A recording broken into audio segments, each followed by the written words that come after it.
I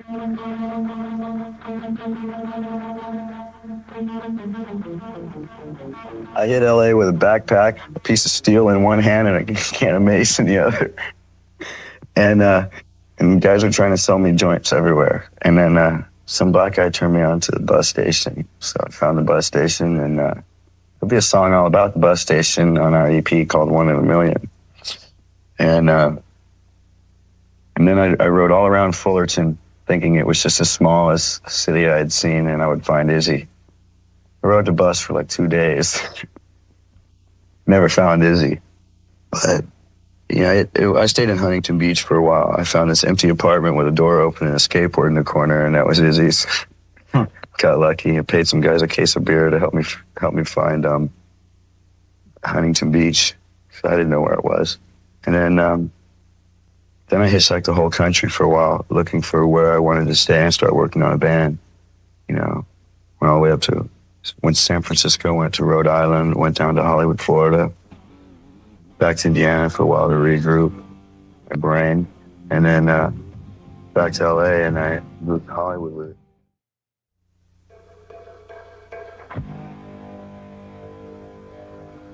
Yeah, it's like I got the tattoo first. I had a friend design it because I just felt that no matter what happens with this band, where it went, what we sold, or it broke up, changed, whatever, or any other members, that at that time it was the most important thing. And it's like, I like tattoos, and I wanted something that would always remind me of what was once there, you know, a symbol of it.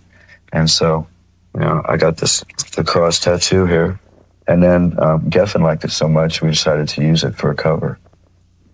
Yeah, it'd be one of those things that I tell your grandkids. See, like Slash, notice Slash wanted straight hair, so we gave him straight hair. I didn't ask for straight hair. Yes, you did. You totally did. Yes, you did. I never said that. Yes, you did. Totally. What makes you say that? Because you did. Why? Was I drunk? I don't know. Yeah, I think you were. You were at the Hell House. Oh, yeah, because I told Bill, I said, you're never going to be able to draw curly hair right.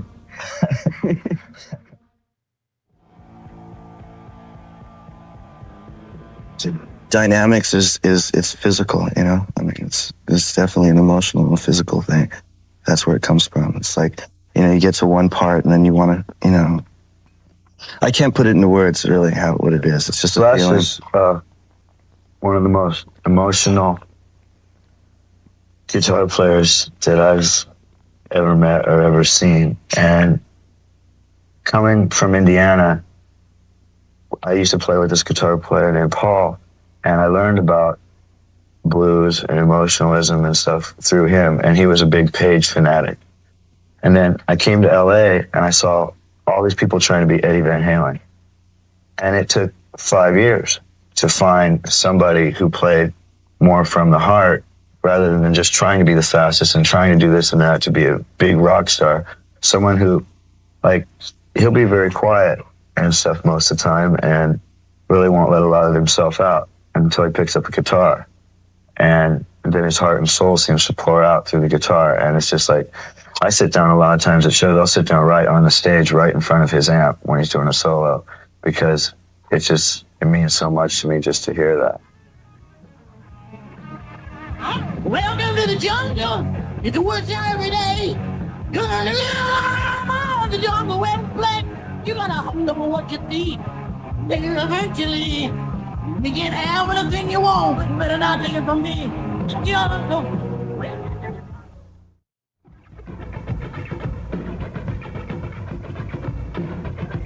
Took a few years, like for a couple of years, Izzy was real good at, like, he'd been out there just long enough, and he was always good at scamming his way in, and I wasn't. So it took me like about 2 years to even like be able to talk to people. I just kind of like stand around and watch, you know, and people didn't accept you so easily. And I remember I was wearing cowboy boots, and I got told I looked like I just got off the boat. And now like people buy cowboy boots for their mother out there. It's like, it's kind of weird. But, you know, we met Slash. We ran an ad for a heavy metal punk glam guitarist, blues influenced. And Slash showed up and we said, nah. But he kept popping up everywhere we were at, and all of a sudden we started working together. It took a long time, but I mean, I guess it took a long time for me to learn and accept things out there. You know, he had been there the whole time, and nothing was really that new from the beginning. Yeah, and Izzy was just running around learning about every fad that there was. So finally, at this point, he's just bored with everything except, you know, and just gets into his guitar, and it's real cool. He's like, you know, that doesn't worry about too much of anything. It's really funny because like none of us are from Los Angeles, and everybody like tries to label us an LA band. We just all happen to have met there, and we were the only 5 guys that could have made up Guns N' Roses. I mean, we had different combinations of us in different bands, you know, throughout the time we were coming up and getting it together. And yeah, there was like 1 or 2 of the same guys. We couldn't, there was nobody else in LA we could have played with, so it was inevitable that the 5 of us would get together because that was it. I mean, there was no other combinations that were going to work, you know?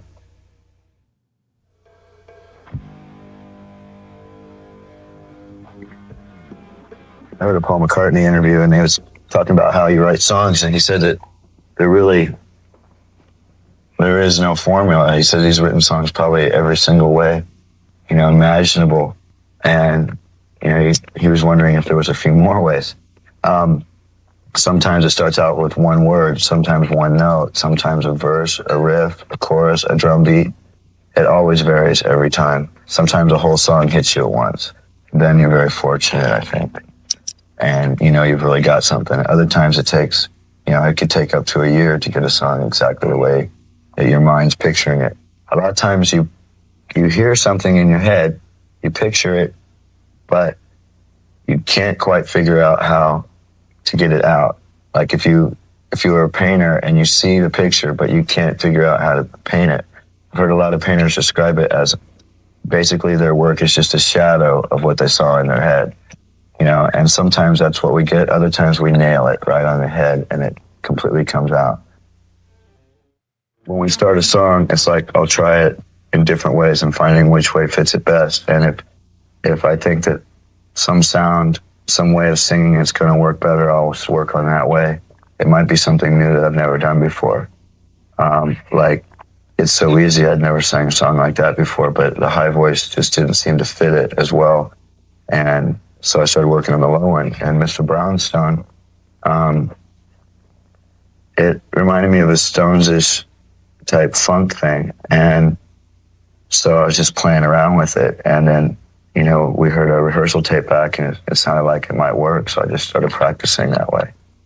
I'm like a second baritone, and I just worked on widening my range to get a high range. And so then I just try to find a way to use the whole thing rather than limit myself. Get out of bed around 9, and I don't worry about nothing, no, because the ones are wasting my time.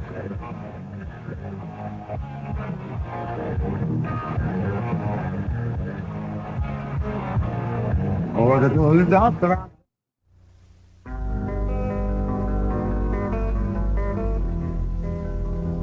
We have this song, My Michelle, right? And it's, Axl comes to me with these lyrics one day, and Axl, you really can't say that. I mean, we've known this girl for years. And it's the truth. He was about 13, and I went out with her then later on. And we got into a little hassle or whatever, and then I wrote this song. And it was basically the truth, and it says some nice stuff about, you know, how... At the end. No, in the middle of it, you know, everyone needs love, and you know that it's true and stuff. But I like to describe, sometimes, like, you won't touch a subject because you don't want to expose it. It might hurt someone. But then, if the subject's really that interesting, you just rip it apart and expose it. And that's what we did. And basically, though, it worked out good for everybody in the long run. She's happy about the song, and her dad even liked the fact that it was really accurate. So it was funny at the time, though. Like, no, you can't. Yeah, at the time, it was really, it took 3 weeks for me to, like, finally go, what do you think of these lyrics?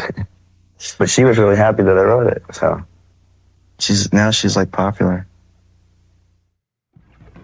It's a really cool business. I mean, it's like, you know, you can be on top and popular and everybody loves you and you're making lots of money, and then it's gone at some point too. And then, you know, it's like we're lucky because we have people that we work with that we're close to, and we can, you know, really be personal with and feel like someone's, you know, actually loves us and whatever. And it's like, I wouldn't go that far. but if it falls apart tomorrow, you know what I mean? Your history, no one gives a about you anymore. And, you know, you're going to go back and get I'll be your friend. I'll still be your friend. You're going to go back and get a secretary. When will I talk to you? Once a year? Go back home to your parents. Whatever. It's like, it's hard in that way, but it's worth it. This is great, you know?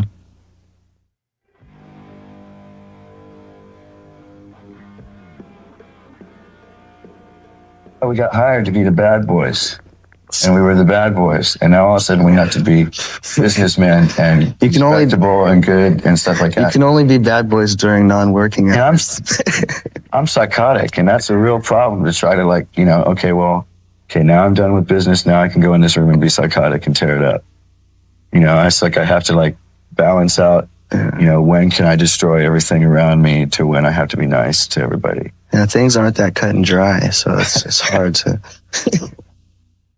People don't really understand Brownstone. We have countless friends that were very, very close friends. The girl that the song Rocket Queen is written about, her life is history. I mean, she's alive. There's not much left to it. Why fuck? We have countless other friends that have spent, you know, upwards to like 50 grand on rehabilitation. They can't get away from drugs. It's a very sad thing, you know. We can't even hang out with these people because, you know, you go to say hi, and next thing you know, the conversation turns to drugs, and you go, well, I got to go take care of business because you don't want to be involved with it.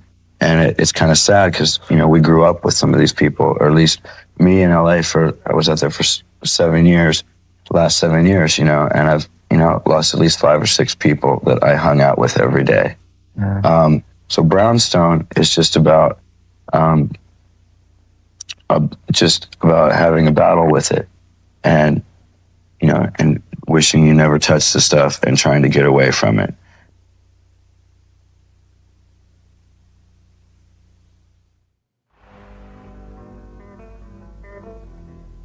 I usually end up trying to take vacation and destroying everything around me because I can't calm down. I don't know. I'm a wreck when we're off the road. I don't know what to do with myself. If you hear about, like, Joe Walsh destroying hotel rooms or whatever, I just destroy my apartment and then rebuild it. Yeah. It's not necessarily fun, but it happens. But you find yourself in a situation where, like, you know, we were all pretty much troublesome kids. And now a lot of the things that you used to do as a kid for fun that you might have got away with, you're not going to get away with now. And also, they might be stupid things. So, I don't know, it just escalates into a point where, you know, it's like throwing a TV out of a window is boring. Let's see if we can drive a car off the roof, you know, put a brick on the pedal. Whoa, oh, oh, oh, sweet love of mine.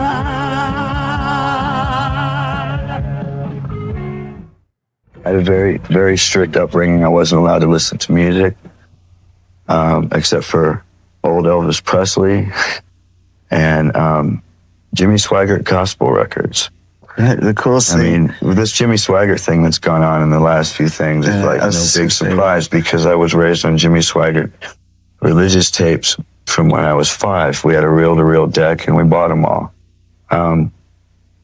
This just went on, you know, for years and years and years. And then finally I was, you know, accused of doing drugs and drinking and all this stuff that I wasn't doing. And I was kicked out of my house for not cutting my hair, and it was above my ears at the time. And I was 16, and, you know, and at that point, I just said, well, if I'm going to be accused of all these things, I might as well find out what they're all about. And, you know, and so I just, you know, maybe I got on a wrong track, but I seem to have pulled it together somewhat on my own. And it took a long time, and it's still, even to this day, I still have to deal with coming to grips with certain things that happened during my childhood and certain things I wasn't allowed to do and allowed to hear and everything like that. So I'm still exploring every field of music I possibly can. And I feel like I got a lot of catching up to do.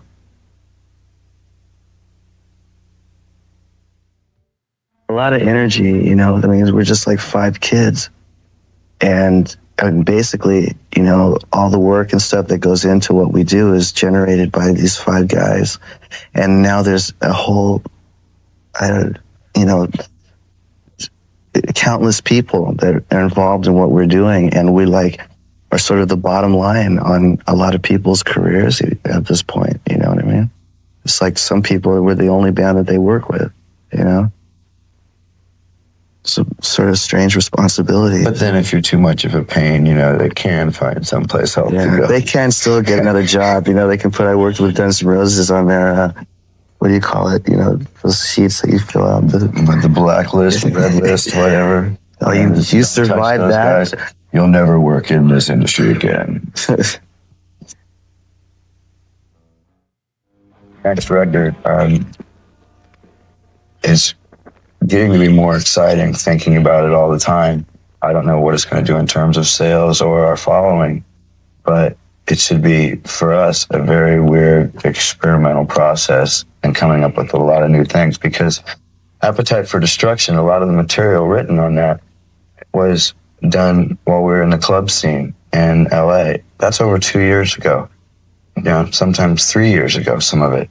And Anything Goes was first started about 4 years ago.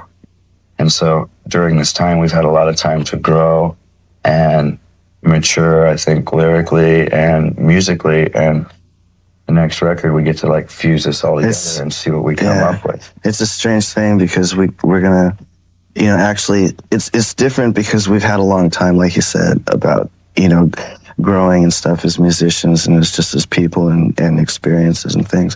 And I think when the tour is done, and it's time to sit down and just put music together for the next record, it's going to be a completely different situation. It's not like we had years to put a song together or whatever. Things change over, course of years. Me and Axl met at a certain point in our relationship, with me and him and, us and the rest of the band and stuff has changed.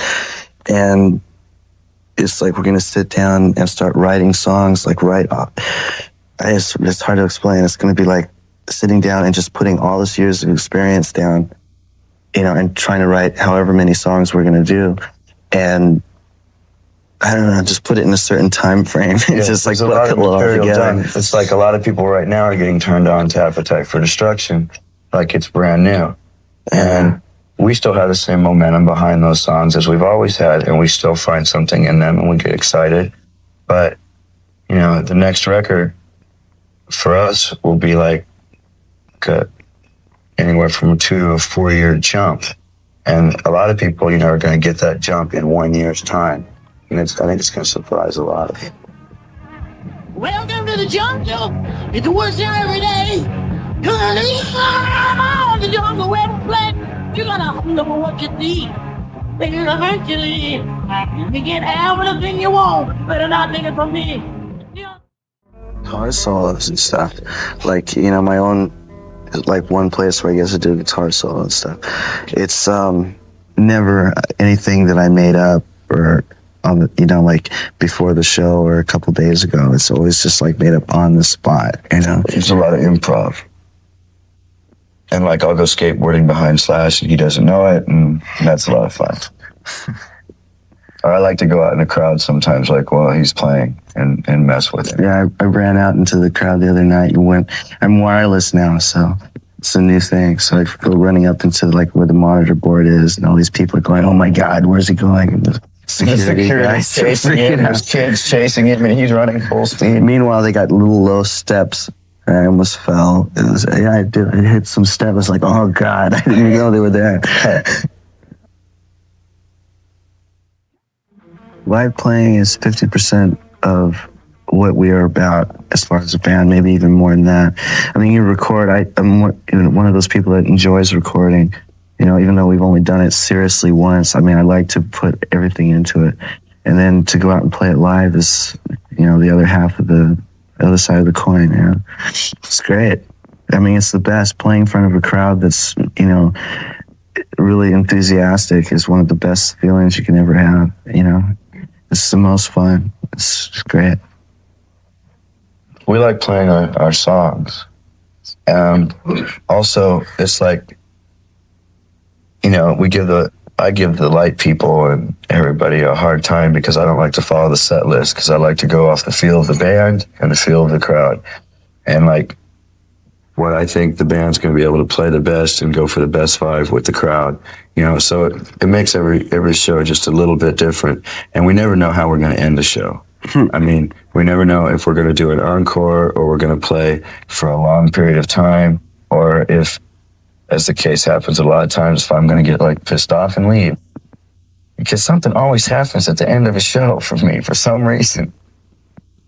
I don't know why. It's like the last song, something happens. You can see on the live MTV thing, it's like, you know, everything was pro except this mantra man that didn't have a clue of what was going on. And the crowd's hearing the show, everything's great. We're hearing spaceships land on stage, backwards echoes. I was like, what's that? Screaming feedback. You know, the drummer doesn't know Steven doesn't know what's going on. You know, finally I tried to nail the monitor man with my microphone, and my tour manager moved and I nailed him.